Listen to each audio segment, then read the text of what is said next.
Patrick Tuttle, the real estate guy with Legacy Real Estate Services in El Paso, Texas. I'm here with my good friend John Martin of Lone Star Title.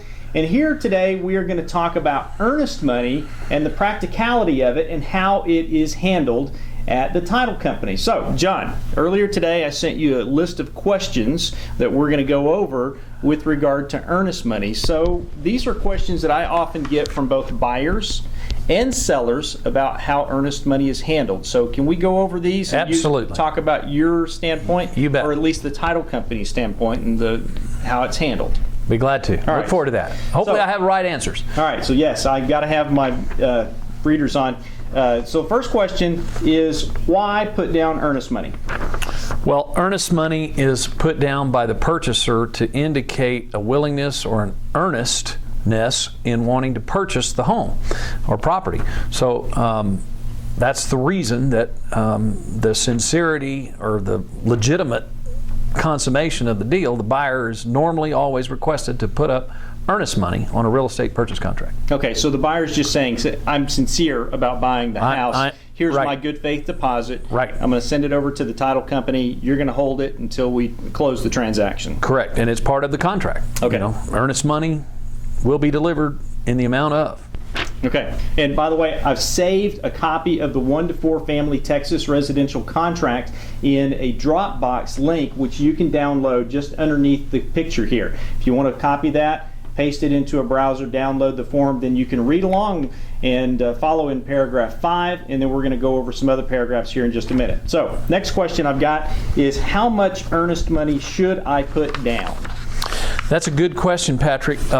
Again, it's the earnest money is talking about how sincere the purchaser is in fulfilling the terms of the contract. So it could be anywhere. Normally, generally, typically, we would see anywhere from $500 as a minimum up to $2,000, maybe even $5,000 earnest money, oftentimes depending on the size of the transaction.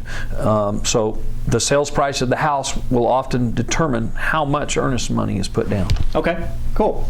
And how will I get the earnest money back? So the buyer puts down the earnest money over here at your title company, and many times they say, will I get that money back?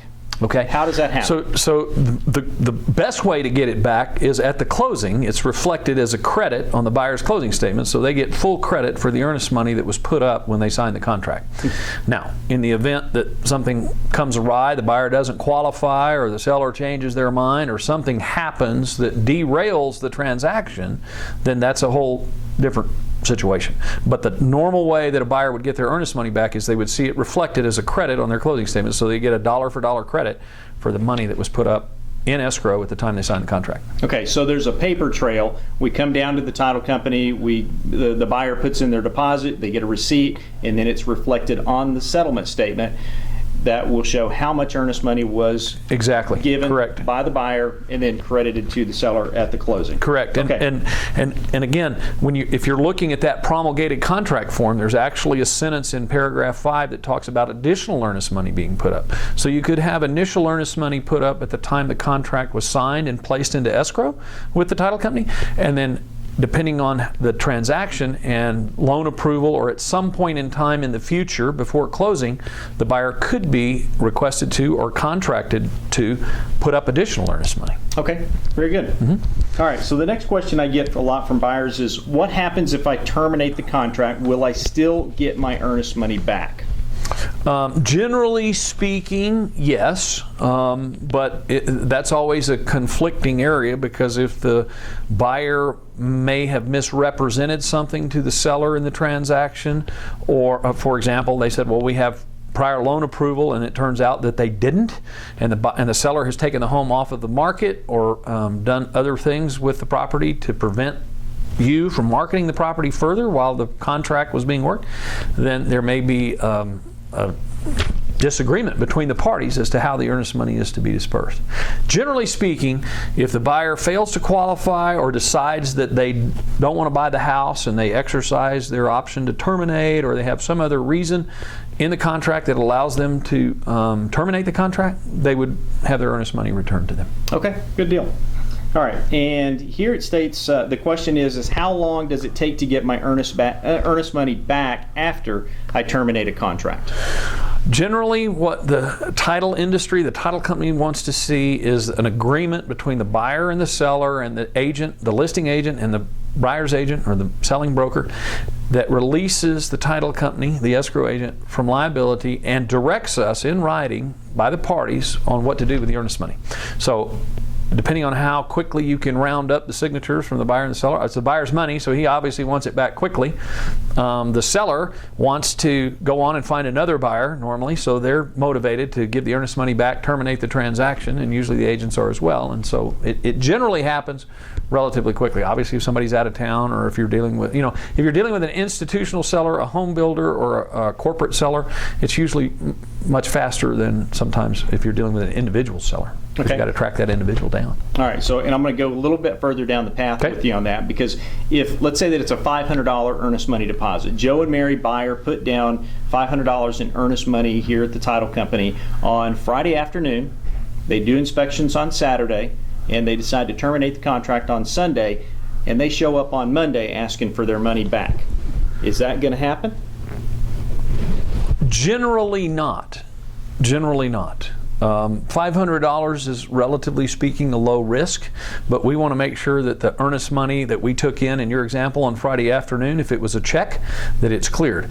Generally speaking, we do not receive certified funds, i.e. a cashier's check or a wire transfer for earnest money on a residential transaction. Okay. It's most often a personal check, and so it takes time for that personal check to clear through the Federal Reserve and us to get notification that the funds are good. Okay. So we would generally not refund money on Monday if we received it on Friday. Okay. By law, we can take uncertified funds in any amount, but anything above $1,500 for us to disperse has to either have cleared the bank or be received by us in the form of a certified funds, a cashier's check or a wire transfer. Okay, very good. Mm-hmm. And the next question from the buyer side is, what if the seller refuses to release my earnest money? What happens then? This happens more often than not, and you'd be surprised. Oftentimes, the seller refuses to release the earnest money because in their opinion or their mind, the buyer did not do something that they were supposed to have done, and so they feel like they've been harmed or hurt by taking the property off the market. They don't want to release the earnest money. Generally what happens there is the demand is made by one of the parties for the money to be returned to them, and we're in the middle. The escrow agent is holding the money, but we always want to seek written approval from both sides of the transaction to disperse the funds.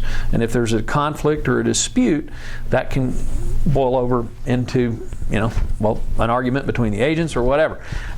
Again, if it's $500 earnest money, it's usually not a big deal. If it's $5,000 earnest money, they look at it differently. And our industry has, you see the printed newspaper information from the Secretary of State's office for the state of Texas and the Attorney General of everybody's name that has money that people cannot find or institutions can't find to send the money back. A lot of that's earnest money, because people will put up earnest money at a title company and then they decide, I'm going to go buy another house, or I've decided I'm moving out of El Paso, I got transferred to Houston, and they forget about it, believe it or not. And that $500 sits here, and we end up turning it over and cheating it back to the state of Texas, and that's where that publication notice comes out. Hey, Patrick Tuttle's name's on the list. He's got $500 up, and you have to call the state and find out where it is and why it's there. And so, yeah. I feel like I won the lottery every time. Everybody wants to look at that list. It's only about 40 pages long in the newspaper, but yeah. That's all right. So, there's a couple of provisions in the 1-to-4 family contract for a buyer to terminate a contract, and generally speaking, if they do it within the realm of the contract, they should get their earnest money back.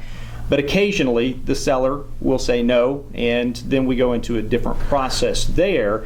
And it's not very often that this happens, but what happens if the seller refuses to release the earnest money? What does the buyer need to do at that point? Every situation is unique and different. Our general rule, my feeling is, if the seller was marketing the house and they were trying to sell it, and they buyer one comes along, puts up earnest money and backs out, and the seller feels like they've been hurt or they don't want to release the earnest money, and they continue to market the property, and a subsequent later buyer comes along and they close, we will ask that seller at the time of that closing to release or terminate the prior deal and refund that earnest money to the first buyer. Okay. Now, that gets circumvented sometimes because maybe the next transaction doesn't come to our company, it goes somewhere else, and so nobody discloses it. But our policy is that before we close the second deal, we'd like to have that seller sign off on a release of earnest money and give the money back to the buyer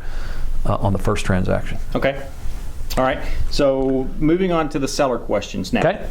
The first question that I usually get is, how much earnest money should I get from the buyer? All you can. All you can, okay? Yeah, well, again, on a first-time home buyer and a price range of $100,000 to $150,000, I would say somewhere between $500 and $1,000 would be the norm. Okay.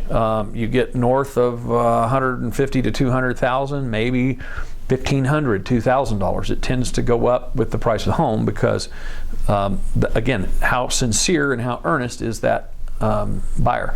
A lot of it also, I think, ties to, and you're probably more familiar with this, but the timeline of the contract. What is the option period for the buyer to terminate for any reason? What is the due diligence inspection period time? So if the seller is expected to take the property off the market for 45 days for due diligence and an option period, that would be, on a $300,000 house, that would be a pretty serious consideration for the seller to take into mind. So he wants to have, he wouldn't want to do that for a $500 earnest money check on a $300,000 house, generally speaking. He wants to know that buyer's, putting some skin in the game. Yeah. So make it worthwhile. Make it worthwhile to take that property off the market. If it's a 10-day option and a free look for 10 days, I might be willing to do that for less earnest money. Okay. All right. So the next question that I get is, when do I receive the earnest money? Again, this is a seller question. As soon as you can. As much as you can and as soon as you can. Again, the earnest money should be a part of the offer, I believe, when the buyer makes an offer, a written offer. Okay. Generally, that earnest money check is provided because if the seller accepts it, they're going to want to see where's the earnest money check. One way to avoid the conflict between, and this is kind of backing up a little bit on the disputed earnest money, is to have the purchaser put up the earnest money with the seller. Again, we don't see that very often, but if depending on the condition and the nature of the transaction and the specifics, when somebody asks me that question, how do I know that I'm going to not have to fight the buyer for the earnest money? If the seller says, how do I know I'm never going to have to fight that buyer for the earnest money? Well, you hold it.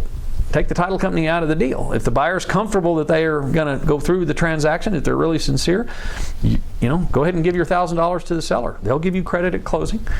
They'll acknowledge receipt of the earnest money as opposed to the title company. So that's an alternative. We don't see that very often, but it does happen. It does happen. Yeah. Yes. Okay. And yes, if you're a buyer and you're concerned about that, the title company is a good intermediary between the two parties. If you're a seller and you want to hang on to that earnest money, just realize that there are provisions written into the contract, and we'll go over those in just a couple of seconds. Exactly. So let me get back to my questions. Okay. And the question is, if the buyer terminates the contract or fails to close, when is the earnest money paid to me? And that kind of goes back to the same thing you said previously. When the buyer, it's just the opposite side, right? Right. So if the buyer terminates the contract or for whatever reason fails to close and says, I'm not going to close, I've changed my mind, I got transferred, whatever, I want out of the deal, when is the seller going to get the earnest money? Well, it goes back to that. The title company will never act as the judge and the jury. And so there's usually two sides to the story. So we would say, well, Mr. Seller, we'd like to return the money to you, but the buyer says that you didn't do this, and they're making a claim for their earnest money to be returned to them. And you might say, well, that's not the way it happened. This is what happened, and I took my house off the market, and they didn't close, and I want the earnest money. So when it's in dispute, we just kind of say, okay, y'all have to come to an agreement and tell us how to split it up or who gets paid. Okay. All right. And the next question is, if the buyer refuses to release the earnest money, what I do then? And then there's a process where we don't, again, this is not something we see very often, but talk about if the buyer refuses to release earnest money to the seller or vice versa, there's a court process that it sometimes occurs in which a judge makes a decision who gets the earnest money. Is that right, correct? That's correct, and that's called an interpleader. And so what happens in that situation is the party holding the earnest money, the escrow agent, typically the title company, can interplead the money or distribute the money that we're holding into a court of law and file a lawsuit against the parties, basically, and allow the judge to make a determination after both sides have their say on what to do with the earnest money.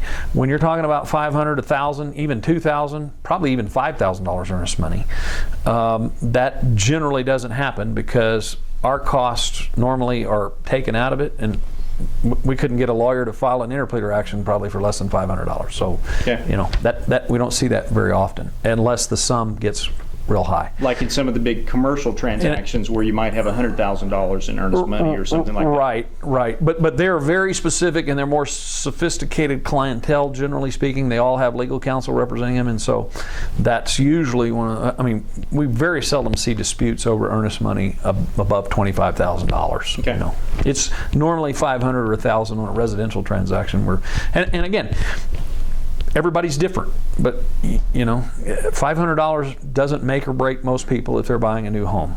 You know, let's compromise. Let's split it. Maybe we're both right. Whatever. You know, got to come to some kind of a meeting of the minds where we get rid of this money and get it out of the title company's escrow account and back into your hands so you can go spend it buying another house or buying ice cream or whatever. Boost the economy. Yeah. Let the seller go on and let the seller go on and sell it to somebody else. Okay. Exactly. And as I learned in my classes many years ago, you don't want a judge to decide because that's when it really is gone just too far, right? Yes. If the judge decides by the time it gets to that point, if you're fighting over $5,000, you'll be fighting over half of that, and you might as well split it between yourselves and take half each. You know, I mean, it's not worth it. Yeah, and just by the way, neither John or I are attorneys, nor do we play them on TV, so that wasn't legal advice. That's right. No legal advice. That's just reality. That's what happens. It's just a good practice to make sure that if the amount of money overall, we're not talking about huge sums of money here, and it's better just to move on with your life and let it go instead of getting feelings hurt and making trying to make a point out of I'm right or I'm wrong or whatever. Okay? Right, exactly. All right, so one more question from the seller side. Is there anything else we need to discuss about earnest money? And in the contract, John, we've got a copy of it right here, specifically paragraph 18 and how escrow is handled here. Talk about this provision on damages, and I'll hand this over to you real quick, paragraph D. Again, if you've downloaded the copy of this, you can see this. It's the Texas 1 to 4 family resale contract, and John's got paragraph 18D in his hands here, and he'll talk about what happens if we ever got to the point where there's a court case on this. Okay, so some key things to remember. The title company or the escrow agent is not a party to the contract. Okay, so we are the intermediary holding the funds, holding the earnest money. The earnest money is always applied first to the buyer's expenses or required down payment at closing. Okay, so he gets credit for it at closing. If he gets to the closing table, he's going to get full credit for what he put up. If either party makes a demand for the payment, they can do that. They can do that in writing. And we will advise the other side this demand has been made for the earnest money, the contract has been terminated, and the other party has, I believe, 15 days to respond to us. If we don't receive a response within 15 days from the other side, then typically we will follow the demand letter and refund the earnest money to the party making the demand. Okay. Right.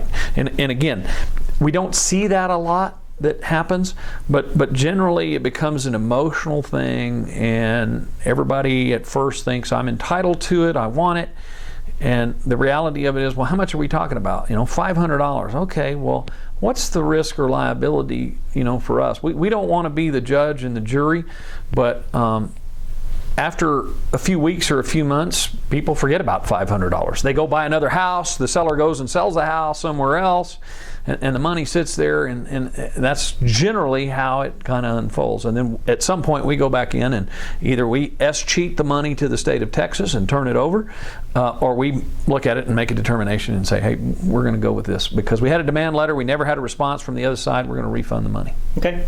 So in the paragraph here, it actually states that if there was a court case, then the prevailing party could receive the earnest money, and then 3 times the earnest money? That's right. 3 times the amount of the earnest money, and the earnest money itself, reasonable attorney's fees, and all costs of a lawsuit.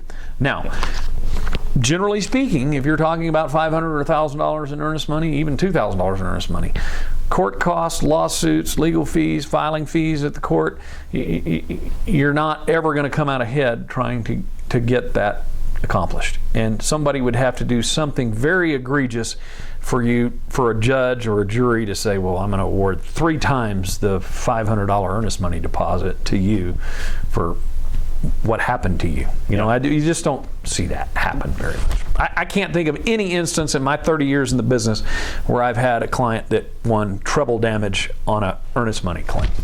Okay, very good. So that is how earnest money is handled from the title company standpoint and how it affects both you, the seller, and you, the buyer, in a residential transaction here in Texas. And if you've got questions about this, if you want additional information about it, you can contact either John or me. John, your contact information? John Martin, 545-2222. Email address is jmartin@lonestartitle.com. That's LONESTARTITLE.com. All right, and that area code, by the way, is 915, and to contact me, it's at 915-585-7777, or you can catch me on the web at patricktuttle.com. Thanks for watching. God bless you, and make it a great day. Bye-bye. Thank you.